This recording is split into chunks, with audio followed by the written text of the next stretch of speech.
नमस्ते भाइयों, आज मैं बात करने जा रहा हूँ भारत पर पारसी आक्रमण के बारे में। जिस समय उत्तर पूर्व भारत में मगध साम्राज्य के नेतृत्व में एक विशाल साम्राज्य की स्थापना हो रही थी, इसी समय पश्चिमोत्तर प्रांत में घोर अराजकता की व्यवस्था विद्यमान हो रही थी। यह क्षेत्र गंधार, कम्बोज, मद्र जैसे अन्य छोटे छोटे राज्यों में विभक्त था। ऐसी स्थिति में विदेशी आक्रांताओं का भारत की ओर ध्यान जाना स्वाभाविक था। भारत पर पहला विदेशी आक्रमण 6ठी ईसा पूर्व के मध्य पारसी हकमनी साम्राज्य के संस्थापक रूप महान या साइरस द्वितीय ने किया था, जिसका शासनकाल 558 ईसा पूर्व से 530 ईसा पूर्व तक माना जाता है। जेनोफोन, टेसियस, स्टेब्रो तथा एरियन जैसे आक्रमण का विवरण लेखकों द्वारा हुआ है। इस समय ईरान से आने वाले दो मार्ग, प्रथम मार्ग जेड्रोसिया व दूसरा बैक्टीरिया, सेंडोनिया व काबुल घाटी होते हुए सिंधु तक पहुंचना था। सिकंदर के नौसेनाध्यक्ष यस निरियाकस के विवरण से ज्ञात होता है कि साइरस द्वारा जेड्रोसिया के रास्ते किया गया आक्रमण असफल रहा।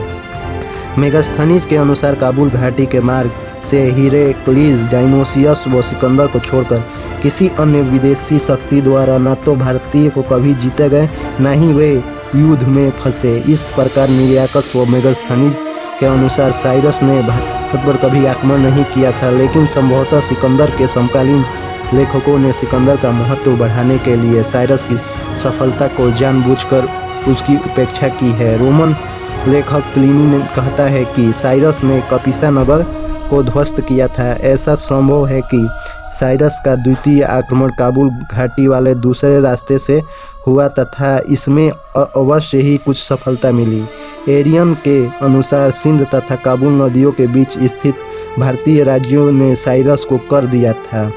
टेनोफोन लिखित साइरस की जीवनी के अनुसार साइरस ने बैक्टीरियनों तथा भारतीयों को जीतकर विशाल साम्राज्य के अधीन कर लिया तथा भारत किसी राजा के उपहार सहित एक राजदूत भेजा था। संभवतः साइरस ने हिंदू कुश तथा काबुल घाटी के विशेष रूप से गंधार की भारतीय जनजातीय को जीत लिया था। टेसियस के अनुसार भारतीयों के साथ युद्ध में लगे घाव के कारण कुरुप महान की मृत्यु हो गई। दारा प्रथम के शासनकाल में 3 अभिलेख बेहुस्तून, पारसी पोलिस तथा नक्श ए रुस्तम से अज्ञात होता है कि भारत अभियान में दारा प्रथम को साइरस से कहीं अधिक सफलता मिली थी। ये अभिलेख पारसी भाषा व कलिच्छर लिपि में लिखी गई है।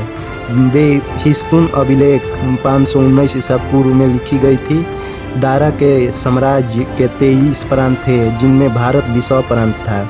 पार्सिलोनियन अभिलेख के नक्श ए रुस्तम अभिलेख में गद्दर यानी गंधार, हिंदू यानी सिंधु का उल्लेख मिलता है। इस प्रकार के अभिलेख के साक्ष्य स्पष्ट होता है कि 518 से 515 ईसा पूर्व के मध्य दारा प्रथम ने गंधार व सिंधु घाटी पर विजय प्राप्त की। इस प्रकार दार यबहू भी स्पष्ट प्रथम विदेशी आक्रमण था। उसके अभिलेख से स्पष्ट होता है कि गंधार, कम्बोज, पश्चिमी पंजाब व पूरी सिंध अर्थात सिंधु नदी के पश्चिम का क्षेत्र दारा प्रथम के अधिकार में था। इस अभिलेख से प्रमाण की पुष्टि होती है कि इतिहास के पिता हेरोडोटस के विवरण से भी होता है। भारत दारा के साम्राज्य का 20वां प्रांत था।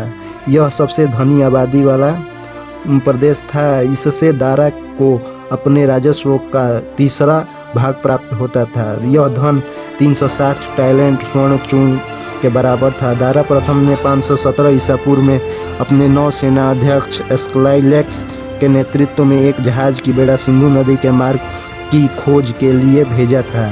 यह बेड़ा पक्तित प्रदेश कैस्टाटिरस नगर के पूर्व की ओर रवाना हुआ तथा समुद्र तक जा पहुंचा।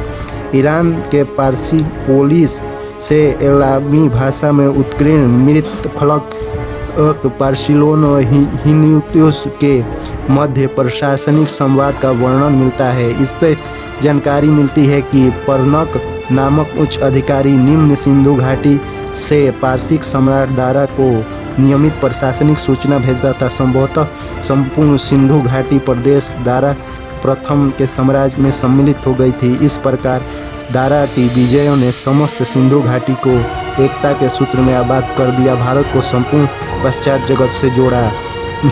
सयार्स ने अपने पैतृक साम्राज्य को अक्षुण्ण रखा। पार्सिलोलिस से ज्ञात होता है कि सयार्स के अभिलेख में भारत के 3 प्रदेश गांधार, सतलुज, सिंधु का स्पष्ट उल्लेख है।